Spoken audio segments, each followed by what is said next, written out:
I'm a 29-year-old man, and my wife 27, and I've been married for 3 years together for nearly 6. We don't have kids or significant assets, just more debt than cash. We rent our home, and I'm the primary breadwinner, bringing in about $4K a month, while she earns around $1.5K. I work hard to provide her with the lifestyle she's used to. My workplace has a close-knit environment, and about 2 years ago, a colleague invited me to join a recreational soccer league. I've been playing ever since. My wife attended most of my games, which I initially appreciated as support, though I sometimes wondered if she was more interested in the drinking culture that came with it. While I usually stayed sober because of work, she often got pretty drunk at the games and rode home with me afterward. After games, a group of us, both guys and girls, would sometimes hang out at bars, pizza places, or each other's homes. A couple of weeks ago, one of the guys invited us all to a post-game get-together at his house in another city. I declined, telling them I had work early the next day. On the way home, my wife texted that same guy, someone I considered a friend, asking him to pick her up and take her to the party. She asked me if it was okay, and I told her no. I had work, and I wanted to spend the evening with her. She gave me the silent treatment, clearly upset and tipsy. When we got home, he pulled up in front of the house. She ignored what I'd said, got out of my car and into his. I was furious. I told him I wasn't okay with it and to leave, but they drove off anyway. In my anger, I charged an old iPad I had once given her, knowing it was still linked to her messages and social media accounts. I could see where she was, and I stayed up waiting. I eventually fell asleep around 3 a.m., and she still wasn't home. When I woke up for work, she was in our bed. I had no idea when she came home. I got ready and left for work without waking her or kissing her goodbye, the first and only time that had ever happened. I wanted her to know I was pissed. Before I left for work, I grabbed the iPad and threw it in my briefcase. I got to work that day, and after a meeting and a few phone calls, I pulled out the iPad and saw it light up with a notification from a messaging app. Buddy is typing. I opened the app and saw a horrific exchange of messages that were supposed to self-destruct. But this app version must have been outdated, as I was able to witness in real time their conversation recanting the night before, where Buddy was making references to them making love and other guys that had fun last night. I damn near lost it, but then it got worse. I watched as my wife instructed Buddy to send her a video of him jacking off, which he obliged to do, and I unfortunately witnessed. I ran out of my office and into the bathroom, and vomited profusely. I was shaking from what I just witnessed and got permission to leave work for the day. After taking several hours to chill the hell out, I was legitimately afraid I was going to hurt someone or myself. I drove home and found her still sleeping on the bed. I put my stuff down and asked her to come downstairs. I sat across from her and asked her to tell me in detail everything that happened last night, which she did, but admitted to no sort of sexual situations, just drinking, playing pool and talking, that was it. I then asked her when she spoke with Buddy last. She said she had messaged him back and forth a bit that morning, but nothing in particular. Then I dropped the bomb. Would your story change if you knew I watched the entire conversation you had with him this morning? She blew up into tears, and the first thing out of her mouth was, "Are you leaving me?" She came clean and told me that she couldn't really remember that clearly, but she had sex with Buddy and another teammate last night, and that's all she could remember. It may have been with more guys, but she couldn't remember. I was disgusted. I asked her if this was the first time, and surprisingly, she told me that there had been other times. One time was even in my house while I was sleeping upstairs. That was it. I was so numb to it all. I helped her pack a bag, and she left the house to go stay with family. She pleaded for me not to tell anyone. I was alone in my horror story, and am now 2 weeks out from D-Day, with no idea of what to do. I really hope I don't take the cake for worst D-Day experience, but it's hard to think of anything worse than catching your wife in a gangbang scenario with guys you've welcomed into your lives, and to find out that this has been going on for months with at least one of the guys. Now she wants to blame it all on alcohol, and swears she's going to start AA and wants to go through couples therapy. She wants us to come out of this together. I think it's a little too late, but I'm a chump, and I feel the full range of emotions, including guilt. I don't know why. I have a meeting with an attorney tomorrow. I like to think I'm making the right move, no matter how broken she is over being an alcoholic, and really wanting to work this out. I can't even talk to her without imagining her being the lunch meat in a douche sandwich. I can't trust her. I'm disgusted by her repeated actions. I deserve a heck of a lot better than that, and I'm not perfect, but why in the hell do I feel so guilty? There's no reconciling this, right? I'm not the bad guy, am I? Any support or words of wisdom are very much appreciated. I feel like an idiot writing this all out and seeing it so clearly, but it's not easy to just stop caring about the person you were completely and fully blindsided by. Please take it easy on me. Update 1. I truly appreciate all of the advice, concern, and positivity that you all have sent my way. I realize that it's been almost a month since I posted about my experience, and I've had many people reach out to me kindly checking in and wanting to know how I'm doing. Unfortunately, this situation has gone from horrific to unbelievably evil. There isn't a word I can think of that does it justice. I apologize in advance for what I know is going to be a long update post, but it's the only way to get the full picture of how truly destroyed I feel. Days after the initial post, I took your advice and made a few appointments with attorneys, and one with a legal document preparation lady to keep my options open. My wife had no knowledge of those meetings, FYI. We went a few days after the post with no contact directly, but she was adamant that this time she really was going to make an effort to get us to see a marriage therapist, which I had been insisting upon for months before my D-Day, so we could try to see if there was any way of working through this. But I knew in my heart what my choice would inevitably be. She did succeed in getting us onto a therapist schedule, but it was going to be about a week and a half until we could get in. During that time, I was literally stalking her every move from that damned iPad. I was obsessing over it, watching every message come and go, checking Facebook, Snapchat, everything I possibly could. After a week and a half of scrutinizing every move she made digitally, I really had no further evidence, and I thought perhaps she was showing true remorse. When it finally came time to see the therapist, he sat us down, asked us why we were there, and I told her to tell him the story in her own words. She left out some of the details, but most of it was there out on the table. The therapist turned his head to me after hearing it all and asked, "How does that make you feel about your trust in her? How does it make you feel about your marriage?" I just shook my head in disbelief and shock, and instead of answering his question, I replied, "If I don't say it out loud right now, I'm afraid I never will. There's no coming back from this for me. This marriage, is over. The vows were broken, my trust is shattered, and I think the only thing left to do is to get a divorce." My gut wrenched and she completely blew up into hysterical crying. I continued, "I don't know what can be salvaged from this relationship, but the marriage is over. I meant what I said on the altar, and I'm not being true to myself if I don't recognize this as being broken, unfixable." At that point, I felt a slight sense of relief having stated it out loud in front of her and a neutral party that I was done. The remainder of the therapist appointment was spent on him explaining to her why my feelings and my decision were completely rational given the situation and calming her down. It actually couldn't have gone better in my opinion. He insisted upon seeing us not as a couple, but separately to see if he could help us as individuals first and maybe on the horizon, perhaps years from now, bring us together for discussion of reconciliation. I'll say it right now so you don't have to worry. At this point, I don't have even the slightest intention of ever considering reconciliation, but at least in the meantime, the individual therapy might actually do me some good. Now, before I continue, I knew at this point I was about to embark upon a legal journey, which, if not amicable, could be disgustingly ugly and financially devastating to me, the breadwinner, in a no-fault state.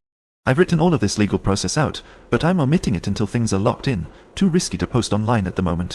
The overarching point of the legal process is that I have to keep things amicable right now. Let's fast forward roughly a week and a half. By now we've both had at least one individual therapy session each, and her narrative to her entire family is that we're ending the marriage because of the breaking of vows, but we're both trying to heal ourselves right now. She's still staying with family, and I continued my obsession with constantly searching her digital presence for any sign that she was continuing her disgusting habits, as many of you had suggested she would. Not saying it's your fault. I would have been searching anyway. It wasn't until one night last week that I realized there was a place I hadn't checked, the App Store. I went to the app download history of the iCloud account, and saw that almost 2 weeks prior to that evening, she had downloaded a secret texting app onto her phone. My gut wrenched. I realized in one fell swoop that this entire time she's gone out of her way to hide some sort of messaging from me, knowing I had her iPad, which she insisted upon me keeping so I could begin to trust her again. But I really think to this day that she didn't realize that an app downloaded on one iCloud device can be seen in the history from any iCloud connected device.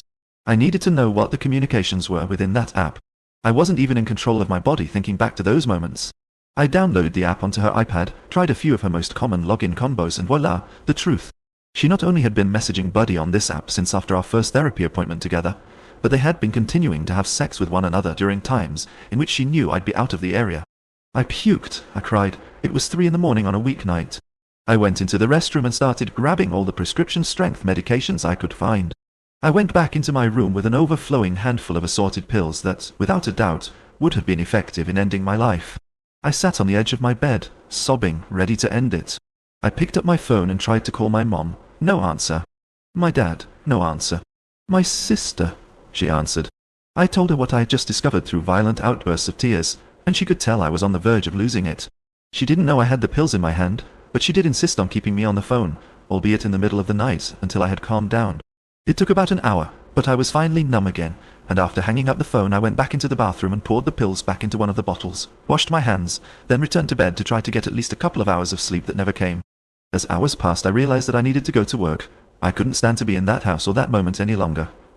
As I got dressed, I threw the bottle of pills into my briefcase along with the iPad, both of which, upon arrival to my office, I promptly gave to my most trusted co-worker and asked him to lock up in his desk and not return them to me, no matter what, no questions asked. He obliged and gave me an understanding pat on the shoulder as I walked away. So now I've done it. I got what I was asking for, what I had been searching for. Undeniable proof that not only is my wife a cheater, but she's also a cold-blooded liar. I struggled for days on end, trying to decide what to do with the information I had discovered. On one hand, I wanted so badly to call her out to every possible family member, friend, or acquaintance, and let the whole world know what she truly is, what she had done, and was continuing to do. But I couldn't. I already have the process underway for ending the marriage, but there's still a time window where she could choose to get nasty and costly. As days went by and more texts, calls, and attempts to communicate with me went unanswered, she finally went out of her way to stop by and check on me. I about lost my crap during the encounter. I was purposefully very vague and seemingly indifferent to her. I didn't know exactly what to do. It wasn't until she lost her temper and started yelling at me for acting weird that I gave her a chance and asked her point blank, "Have you had any contact with Buddy whatsoever since that night?" Her response, "No, I blocked him on everything." I asked again, "Are you sure about that?" She adamantly proclaimed that she hadn't, and that he was gross and she would never do that to me. She could never do that to me. Then I dropped the bomb. "So what about this app? And what about this video I took on my phone of that app, showing the conversations you two have been having this whole time, the pictures you've sent one another, the plans you've made to sneak around based on my daily schedule?" She collapsed onto the ground, sobbing, crying, begging me for what I don't know. I kept my tone indifferent. "So here's what's going to happen. I'm not going to tell anyone about this. And in exchange, you're not going to fight me at all about anything in the divorce process. I'm going to be fair, even though I shouldn't have to be. But you're going to be served with the divorce papers and then do nothing with them. Otherwise, people will have to know about this situation and why it is that I'm being so unreasonable. Your choice." She left, and 2 days later, she was served. Since that day, I've kept my word and haven't told anyone outside of my immediate family members, but I know for a fact, via Find My iPhone, she has visited him every single night since then, at the house where he lives with his mother. Her family thinks she's going to Alcoholics Anonymous meetings every single night, but my screenshots of her location during the meetings prove otherwise. Seriously, why the fuck hasn't she changed her iCloud password? I don't know why I keep compiling the evidence, but I do.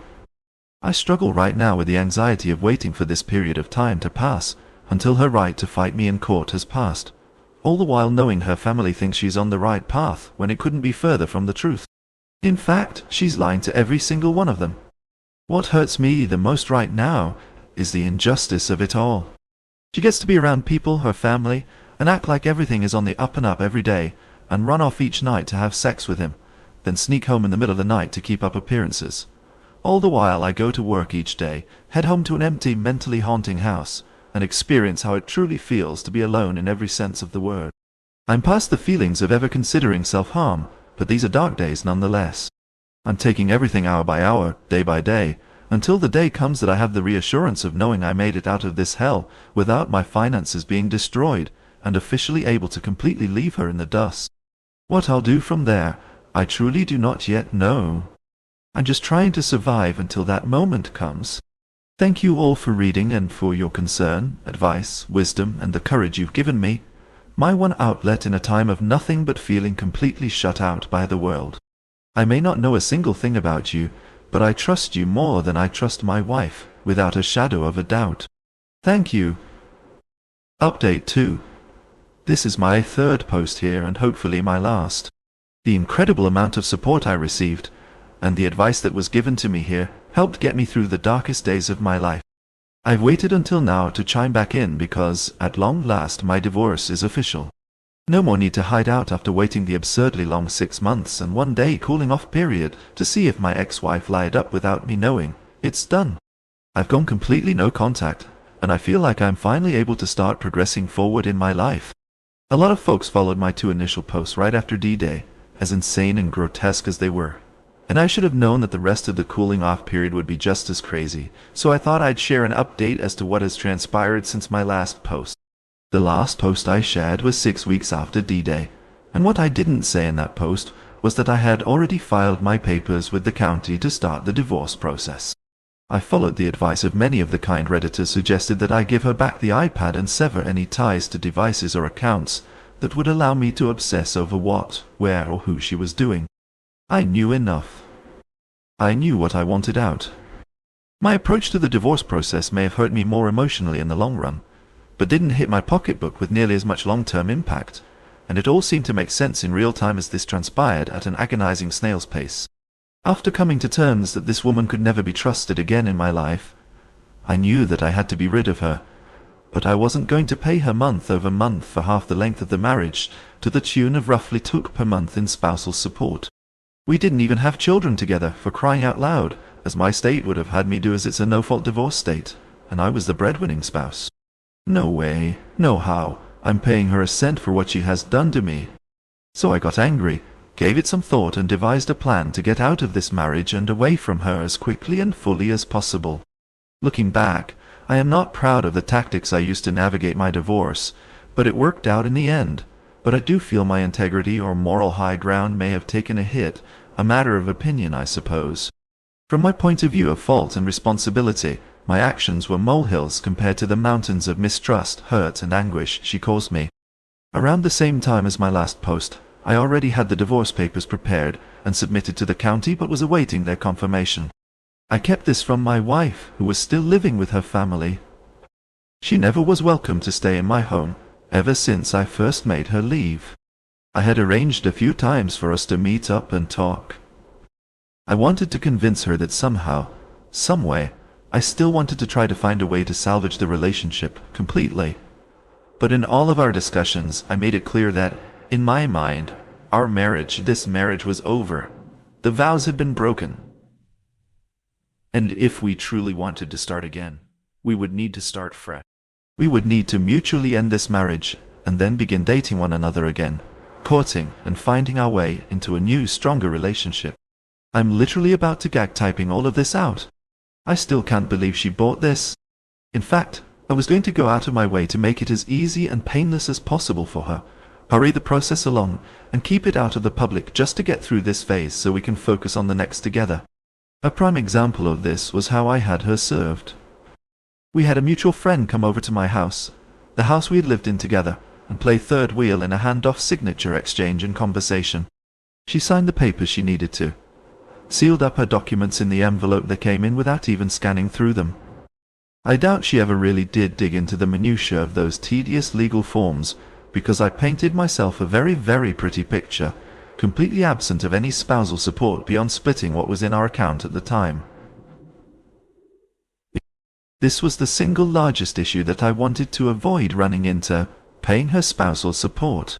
Over the first few months, I played the need time on my own to think hard, pretty hard to avoid seeing her, but met with her roughly 2 times a month to have dinner, or meet up in a public place to make small talk, and act like I gave a crap. These meetings were always in a public place, so she would never be able to say, I tried to do something to her. I kept up appearances, I played her on. I made her feel like I was truly working through my emotions, and coming to grips with what happened, and seeking the ability to forgive. So we could reconcile when I had absolutely no intentions of doing so. By keeping her led on, I was able to cleanly remove her from my bank accounts with her actual assistance in doing so, having her removed from the lease, and even got all of her possessions moved out of our house into a storage unit because, after this was all said and done, I convinced her that we would get a new place together, and having her stuff out of the house would make the house feel a lot less haunting to me as I helped. Lying to her and keeping her in this state of submission and cooperation made all of the difficult separation tasks insanely easy, and she thought she was doing the right thing for us. This strategy got me through about 4 of the 6 months I needed to get through until I reached the light at the end of the tunnel. It wasn't until sometime in early month 4 that I received a text message from a family member she was living with, asking if we were still working things out. This family member knew of Buddy and the truth to the story, but to keep up my reconciliation charade, I replied with a yes, why? And I received back a picture of my wife and Buddy having dinner at a restaurant, a city away, with a follow-up text saying, this is happening right now. It just happens that this family member was meeting up with co-workers for drinks after work and spotted them together. This is where I completely messed up by letting my emotions get to me. I texted my wife right then and asked if she could talk on the phone, and she replied back with a lie that she was in an AA meeting and that she could call me as soon as she was out. That's when I lashed back with, I didn't know that they held AA meetings at your restaurant, and that Buddy was now your sponsor. That got her attention. She called me immediately and started yelling, again accusing me of stalking her. I replied with some choice words. The mods definitely won't allow on this sub, basically telling her off, calling her some names, and acknowledging to her that I have absolutely no interest in speaking with her ever again. Thus, the last 2 months of the divorce resulted in her being in a relationship with Buddy, which was private at first but eventually became public. I had blocked both of them on all social media, but through various friends of ours, information trickled in. Questions arose, and more people started contacting me, wanting to know what was going on. Apparently, my wife was getting bolder and posting status updates and pictures of the two together. If someone reached out to me and asked, I would tell them as much as they wanted to know. The friendships and relationships I truly valued and wanted to salvage, I had to get on my side. It didn't take more than telling them the truth to do the trick, but having the support behind me, and to hear people who knew us both acknowledge that what she did to me was horrific. Just to hear that validation felt more important than the material division in the divorce itself.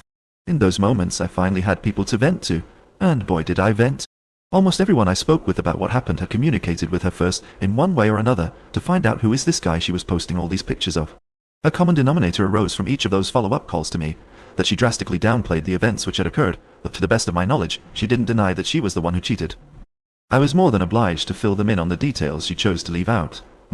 Every one of our friends, and most of her closest relatives were in shock, and I truly believe chose and continue to choose to support me. I found myself asking them not to rock the boat until the divorce was finalized. The more time that went by where they were together, the bolder the pictures became, the more public they went with their relationship, the more my phone rang. It came to the point that I had to ask people to please stop informing me of their developments, because it still was causing real emotional pain. Valentine's Day happened to be just a few days before the finalization of the divorce, and along with the Day of Love came 3 screenshots from 3 different people, all of the same social media post. The 2 pigs embraced, along with a romantic description to go along with a picture, about how amazing God is to deliver such a wonderful man into her life, and that she couldn't be happier, and that she literally hopes he is a man shall marry someday. Whenever a door shuts, God opens a window. I did get a kick out of the confused comments from extended family and her far-removed friends asking who that was, even a few of the shocked emoji faces. I would like to say it doesn't bother me, them being together, but it does. Deep down, I still feel a deep sense of loss. But now I also feel an absolute feeling of pure disgust and regret at how ridiculous, grotesque, and cold-hearted this woman is. And I feel a sickness within me for feeling like I wasn't able to see this monster right in front of me for so many years. Not to mention what a despicable human being Buddy is. I truly have no respect or energy to comment or worry over him. My ex-wife, someone I truly feel like I do not know anymore, and it's making it a bit easier on me moving forward. Alas, the day finally came last week, where the court-appointed date of the dissolution of our marriage arrived. I hadn't been served any papers, and her opportunity had passed to fight me for anything we hadn't listed on the agreements last drafted, when we were still going to try again. I was able to keep my entire $401k, no spousal support, no additional debt in my name, no lawyers, no court, no having to ever deal with this person ever again. At the end of that day, I blocked her number from my cell phone. The next day, 7 of my closest friends, 6 of which were friends of the both of us, threw me a divorce party, which they posted on Snapchat throughout the night. It was truly a celebration worth documenting, and earned every single one of them a complete social media block from my ex-wife, and a few nasty texts to some of them. Her maid of honor was at my divorce party, and wants nothing to do with her ever again. P.S. There is one final internal struggle I'm having. Maybe someone can offer some insight. Back during the day obsession period when I was scouring her digital footprints, I stumbled upon the fact that she had been sleeping with a man from her hometown while all this was going on. The thing is, this guy is an old flame of hers, but has a wife and a kid at home, and I truly struggle with whether or not I need to find a way to make sure the wife knows. I feel ashamed I haven't said anything to this point, but the thought of destroying a family and having that on my conscience is something that I have not yet been able to rationalize. Do I find a way to tell her? Do I identify myself? Do I keep this to myself? This situation is a worm in my head that is persistent and literally making me nauseous, anxious, and having nightmares on occasion. Any advice would be appreciated, all things considered. Update 3. Hello again, everyone. In 17 days, it will be the 2nd anniversary of my D-Day. Honestly, when I go back and read the previous posts I wrote, I can honestly say I never thought I'd make it this far in terms of the amount of time that has gone by, and the healing of the pain, burden, hurt, and depression I felt because of my ex-wife's horrific actions. I've received messages from many of you caring folks asking for an update, and all I can say is be careful what you ask for. Hopefully, this will be my final update as to what has taken place since the divorce became official. In case you're joining the conversation at this point, here's a bit of light reading that will get you caught up on the situation. If you enjoy being stunned, flabbergasted, appalled, or left saying unbelievable, read the posts below first before continuing on. Obviously, it has been quite a while since my last update, but there have been some important events that transpired that truly show how appalling a human being can be. After the divorce was finalized in February 2019, I tried my best to go no contact, but that's easier said than done nowadays. I didn't speak to her or anything like that, but every now and then, I might see a post from a distant family member of hers that I hadn't yet blocked, or a friend would unintentionally mention something they saw on a mutual friend's Snapchat. Things along those lines. All of my true friends tried their best to keep these types of updates to themselves, but some news was too big to hold back. The first blockbuster came in May of 2019, when one of my best friends called me to tell me that my ex-wife was getting remarried to a guy from Tennessee. Wait, what? Yeah, it was true. My friend's husband had yet to block my ex-wife on Facebook, and was able to take screenshots of the events that transpired leading up to the big news. Mind you, this all took place between March of 2019 and July of 2019. Apparently, Buddy and her didn't last too long after the divorce was finalized. I don't know the specifics about that or how it ended. I kind of wish I did, but not surprising in the least.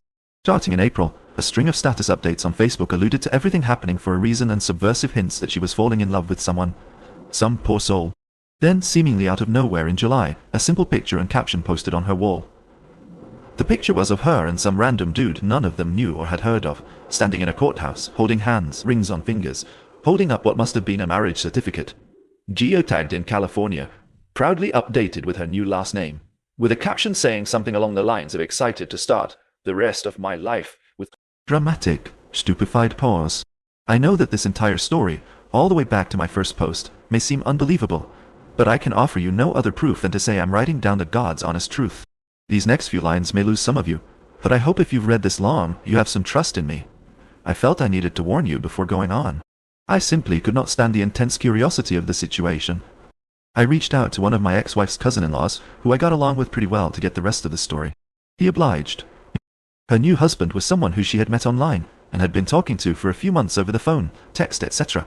Apparently, they both fell hard and fast for one another, and he proposed to her on a phone call. She said yes, and they simply couldn't wait.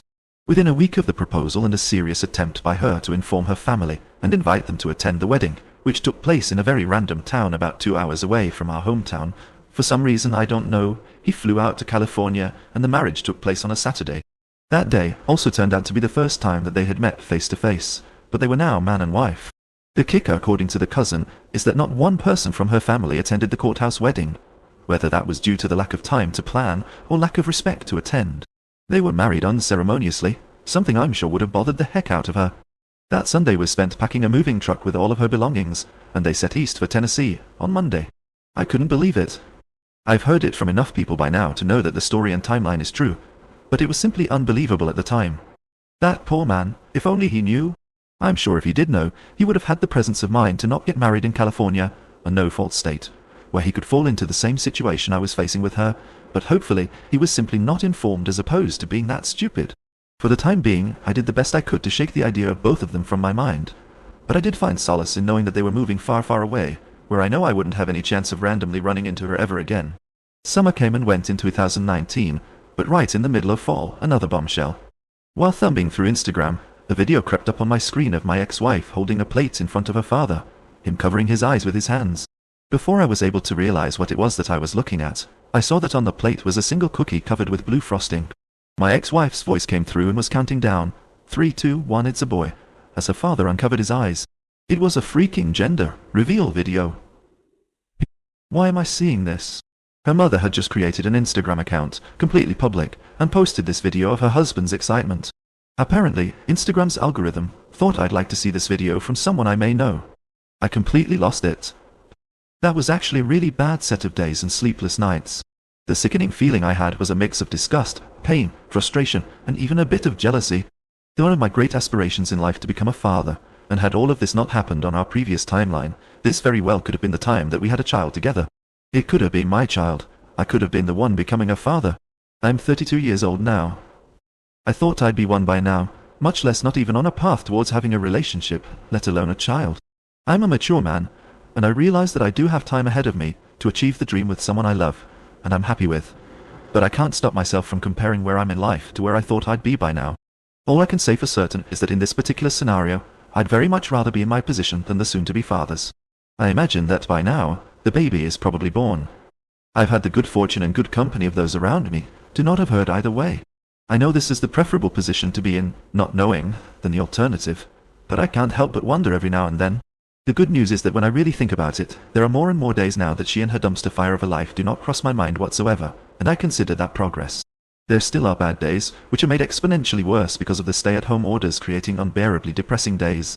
I have the good fortune of currently working as an independent contractor, able to work from home on my computer, but those are very lonely days. I make a point to get out and walk, but I do miss the gym. I've gone home to visit my parents as much as I can, just to have some company that isn't talking to someone on a webinar or over the phone. I know this situation we all find ourselves in is shared in its effects on all of our lives. It's not something I'm going through alone.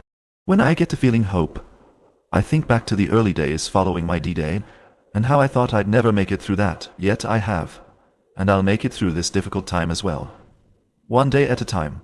One moment to the next if need be. But time moves forward, no matter how slowly it seems to be moving. I thank you all for taking the time to read my update and catch up on what's transpired. I'd like to close by offering my sincerest gratitude for those of you who commented, messaged me, and encouraged me through this entire life event. I can say, without a shadow of a doubt, that it was the strength of this community that saved me, encouraged me, and gave me another shot at living a happy life after avoiding a dismal existence. Thank you. Here's to another 2 years of surviving and thriving. Update 4. So it's been 3 years now since D-Day, and more than a year since my last post. This last year has been the first where I've been able to finally focus on me. I don't have an update on my ex-wife or her situation, as I have gone completely no contact from her entire family on all forms of communication. I've even had to mute or block mutual friends of ours where unwanted information may have been able to slip through. I knew from my past experiences that keeping anything that had to do with her or her family off my feed was going to give me the best chance to focus on my life moving forward, not letting my mind get lost in the past. Honestly, going no contact with her family was extremely difficult, because they were my family up until she chose to do what she did. I loved some of them, as I would blood relatives, and coming to terms with losing those relationships was hard and unfair, but ultimately necessary. I know this strategy is working for me and benefiting me, because, as time goes on, there are far more days where I don't think about her at all versus when I do. Even if I do think about her now, it's more of a thank God I dodged the crap storm than anything to do with sorrow or pain. This last year, during the pandemic, I made a drastic change in my career and started my own independent consulting business in tech, supported system design. It was a leap of faith that was quickly rewarded, landing a few contracts relatively quickly, including 2 government organizations here in the county where I reside. It's been a heck of a lot of work, but both contracts have been renewed for another 12 months with no signs of slowing down. Working for myself and having the freedom to make such a decision with no one dependent on my success, except for myself, has been invigorating, and I take so much pride in the work I'm able to deliver to my clients. Having that feeling of self-worth has made a huge difference in how I view the past, and not feeling so worried about the present or future. My work life is solid, my finances are far better than they've ever been. My mind is mostly free from the memories that haunted me. My body is in better shape than it has been since this whole thing started, and I'm feeling good about myself as a man. The one area I'm a bit concerned with has to do with my general lack of trust in people, but especially with women in a romantic sense. My lack of trust in people made leaving my job easy, and going into business for myself a no-brainer. I don't have to count on anyone but myself to get the job done, and the job always gets done. But romantically, the urge to be with someone has faded drastically. I'm fine being alone, and in my brief exploration into online dating, I realized that, for the most part, it's nothing but a cesspool of broken people. I came to this conclusion after 3 to 4 dates that turned out to be extremely underwhelming experiences with women who weren't really looking for something of substance, as their profiles would have had you believe, but rather attention-deprived women who wanted the undivided attention of men they were speaking or meeting with. I don't believe a single one of those dates I went on about a year ago were only talking to me at the time, which made me feel like I was condoning their playing the field. I've had enough of that for one lifetime. I don't mean to sound like I'm disrespectful of any woman, or that I've taken a pill or I'm going my own way. There's a huge part of me that yearns for that connection and intimacy, and I desire to share my life with someone. However, just because I feel that way doesn't mean that I'm going to let just anyone into my life for the sake of not being alone. I am willing to be patient, do the work I need to do to continue putting my life on its best course, and keep my eyes, ears, and heart open to the idea that I can love again someday. I have this annoying self-dialogue that pops into my head more than I'd like to admit, that keeps reminding me that I'm 34 years old, and I should have had a wife and kids by now and be living a happy life like all my other friends who are paying mortgages, going on trips, doting over their children, and living their best lives, seemingly. What do I have? Money in the bank? Does that make you feel better about your life? This is something I obviously need to continue working on, but I know that holding myself to some theoretical timeline in my head isn't what I need in reality. For now, I'm grateful to have the life I'm leading. I'm blessed beyond belief to not be living a different version of my life with my ex-wife still being tied to me. And I'm hopeful that if I continue putting myself first and making the most of my days, that no matter what happens I'll be able to look back and say that I'm proud of who I am, and that I made the most out of being dealt a pretty bad hand to start with. Thank you all for your time, advice, support, and words of wisdom. I wouldn't have made it without you.